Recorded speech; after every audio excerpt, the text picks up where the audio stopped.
It's pretty simple, guys. There's two ways that your real estate increases in value, or better said, two types of appreciation. There's organic appreciation. That's how people get wealthy. And then there's paid appreciation. That's how you get rich. But here's the kicker. There's also something that I call EOA. That's equity on arrival. And that is how you protect your ass throughout the whole process.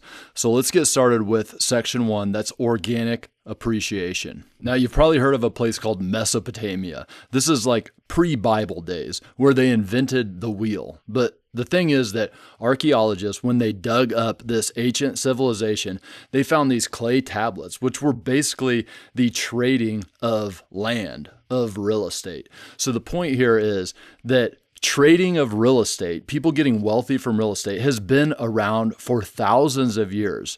Therefore, it's going to continue to be valuable for years to come. Now, from 1967 to 2024, the average in America is 4.27% appreciation on real estate. So check out this graph. So that means if you buy a house at the median price of $400,000 right now, in 30 years, when your 30-year mortgage gets paid off, that same house would be worth $1.4 million.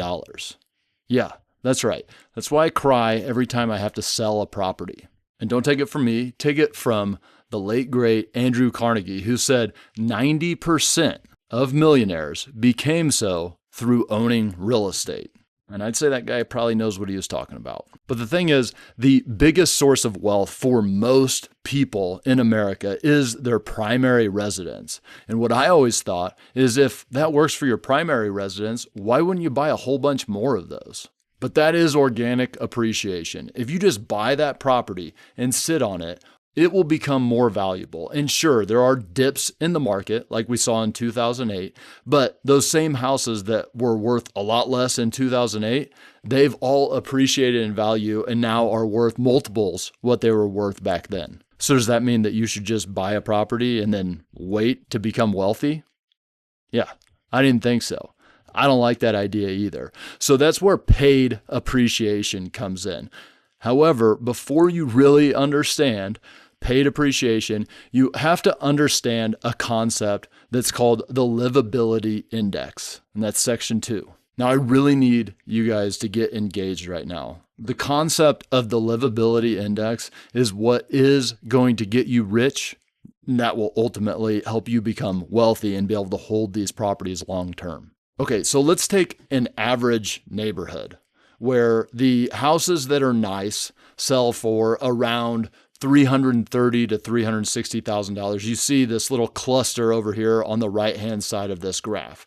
And then in the middle, you see these houses around $200,000. There's another cluster. And then all the way to the left, there's these houses that are like $60,000 to $100,000. Now, the bars that are higher represent the amount of sales in this particular neighborhood. And this is what a lot of neighborhoods look like. Some of them aren't as pronounced as this, but basically if you were able to break it down to the number of sales within that certain price range, you would see something like this. Now, to adapt this to more of a scale, I'm going to bring this on to our livability index. So all this is those clusters of bars condensed down into little sections on this scale. And conveniently, I've named each one of these little clusters. So on the far right, these are the houses that were selling around the $400,000 range. These are what I call the range of comps. Now, when you go talk to a real estate agent and they tell you what your house is going to sell for after it's fixed up, well, that's your range of comps, also known as your ARV, the after repair value. This is where you're bringing houses, or at least this is what the average investor does, is brings houses into the range of comps. Now, on the far left, there's bombed out houses. These are your cheap houses, the ones that you could buy in that same neighborhood for $60,000 to $100,000. These are the ones that need a lot of work. I think the name probably explains itself. And then finally, right in the middle, you have what are called the barely bankable houses. Now, that is where I bring in the next concept, which is called the line of livability, or the threshold of livability. This is very important for you to understand. And it's why we call that middle cluster the barely bankable cluster, because a bank will give you money to buy a house if it is livable. And more importantly, the value of a home increases at an accelerated rate once you cross that line of livability. If you have a house that is below the threshold, you are going to take a haircut when you go to sell that house. The only people that can buy it are investors who are in some way or another using cash to buy that house. They might be using a hard money loan, but they're not using bank money. So once you get it past the threshold of livability, you're able to sell to people who go to get a bank loan from Freddie Mac or Fannie Mae, from the bank, a regular mortgage where they're going to live in the house. And that means that you get to sell to an end user. So just imagine that you go to buy a car. Everybody's went and bought a car at some point or another. It does not matter how nice that car looks on the inside, how clean it is, how much of an updated CD player they have or whatever they put in cars. Doesn't matter how nice it is. If the engine doesn't run, you're not buying it for near the price that you would buy it if it was a running motor on day one. If you have to go do work to it, you ain't buying it. Why? Because that car is drivable. It is past the threshold of drivability, just like the threshold of livability. So what makes a house livable? So number one, the MEP, the mechanical, electrical, plumbing. Your HVAC works, your electrical works, and the plumbing works in the house. And there's nothing super outdated and scary about the house. Like if you have an old breaker panel with knob and tube wires that are about to start a fire, well, the bank probably is not going to lend on that house until it gets updated. There's no major leaking in the house. Your roof has a huge hole in it and it's leaking and tearing up the ceiling and the top floor of your house. There's no major structural damage. Huge cracks in the foundation, a house that's settled. There's bumps out throughout the floor because the house has been settling. Number four, safety and liability concerns are taken care of. So when you go to buy a house, the bank is going to send out an appraiser and they're going to look for things that are major code infractions or things that are going to get somebody hurt. Broken glass. Maybe there's no rails on the stairs on the outside of the house and somebody could get hurt there. They're not going to lend on a house that has safety and liability issues. And number five, it has a certificate of occupancy. That's something that's usually given out by your city. Now, you're probably not going to go get a certificate of occupancy for these houses. So that's more of a optional thing to look for.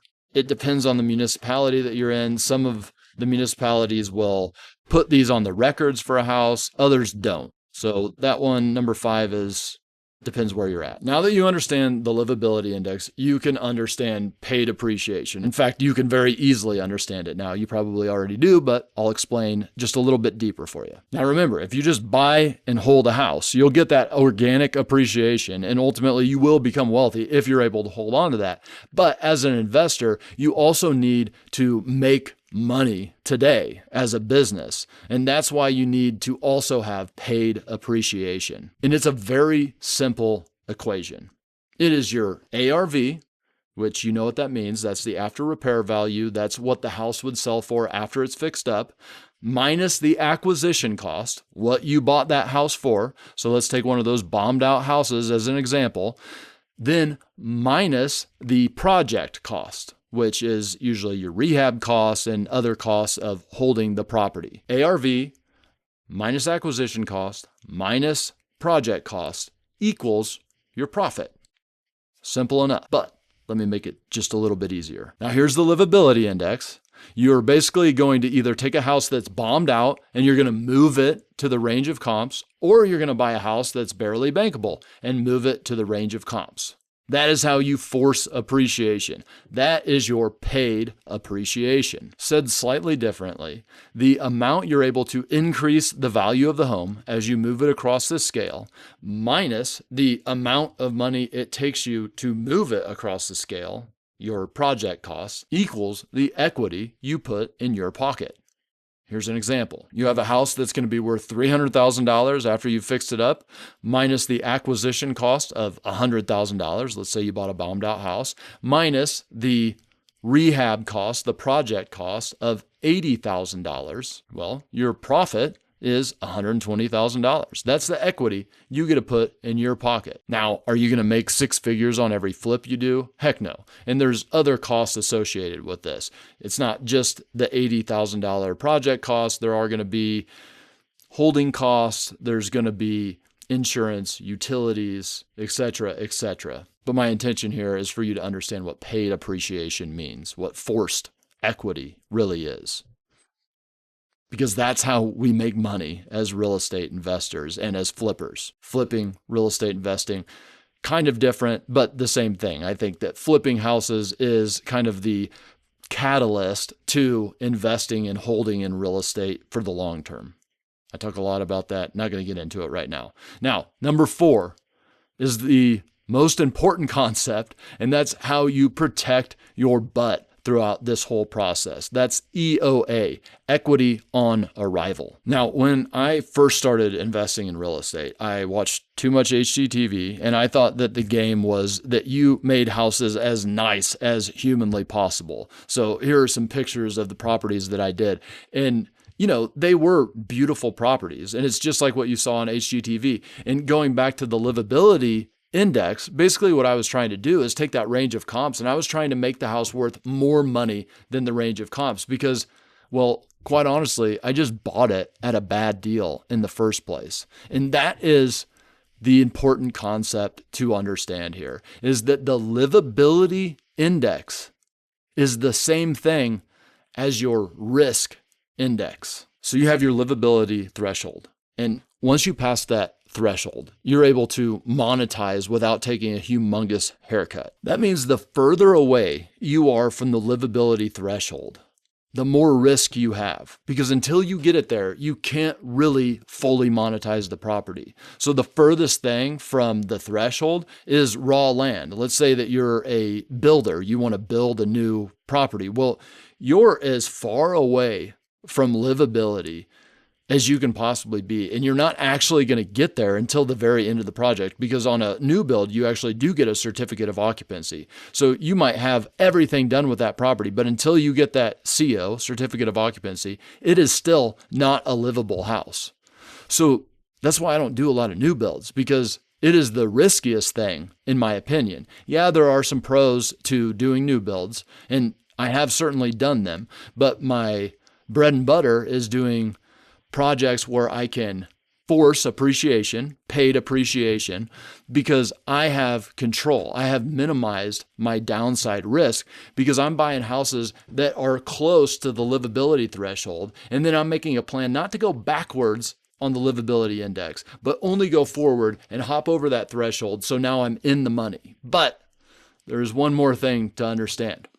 Now, when I was doing those nice houses, what I would do is I'd buy the house basically at its current value or overpay for it, knowing that I was going to do this huge construction project. Actually, those houses that you saw, I took the roof off and built second stories. I did additions. So I'm adding square footage. And really the way that I was making the money on those is the difference in what I could get construction done for on the addition versus what the market would pay for that same addition. And I would make the difference. So let's say I bought a house for $300,000 and I did a $200,000 renovation, but it only cost me $150,000. So I made that $50,000 difference. That's not investing. That's really just having a construction company. It is a way to increase the profit margins of my construction company, and that was great at the time, but that is not really being an investor. Here's what an investor does. So I walked into this house that was freaking disgusting. It had boarded up windows. This was like nothing I'd ever bought before. And I had to actually take like a screwdriver to get the boards off so I could go into the property. And as I'm walking into the property, I mean, there's like adult toys everywhere. Inside of the property, there's mattresses laying everywhere. There's syringes used all over the floor. And the pride and joy of the whole property is smack dab in the center of the living room was a human dump, like a bowel movement in the middle of the living room. Yeah, that happened. Anyway, bought that house for $21,000. Did a $30,000 renovation on it, and the thing appraised for almost $200,000. Yeah, that's right. So here's the thing. if you go to the livability index, all right, I bought that house at the left side of it. Okay, but because it was so scary on the inside, I basically was right at the threshold of livability, just had to push it right on over. Yeah, of course, I had to clean up some poo to do it, but it wasn't actually a lot of work. Okay, but I was able to buy that house at bombed out rates. So on day one, I was in the money. I literally could have sold that house for 2-3 times what I bought it for the day after I bought it. And that's having equity on arrival, because my whole game, guys, is to make sure that I protect my downside risk. And I have certainly been seduced into trying to do more when times were really good. And I've certainly been in situations where I've gotten a little bit too far out over my skis and it's gotten me close to getting in trouble. Fortunately, I've been able to dig my way out of all those holes. But what I believe is that being in business is hard, whether it's real estate or any other business. And the longer that you're in business, the longer that you're able to stay afloat, you're able to see around more corners. And that means that you're gaining more and more skills. And once you're able to see around all those corners, everything gets a lot easier. So my goal is always just to make sure I stay afloat, stay in the gosh darn game. And that way, my skills build and ultimately my wealth builds. And that's what I hope for you guys as well. And that's why I do a lot of videos teaching what I call the one-man real estate investing enterprise, because I don't have any employees anymore. Now, there was a time where I scaled up and I had lots of employees and that was the thing to do. But right now, what I'm focused on is making sure that I control my downside risk and making sure that I continually move forward on the scale of wealth. And if that's what you guys are looking for, why don't you subscribe and watch this next video right here.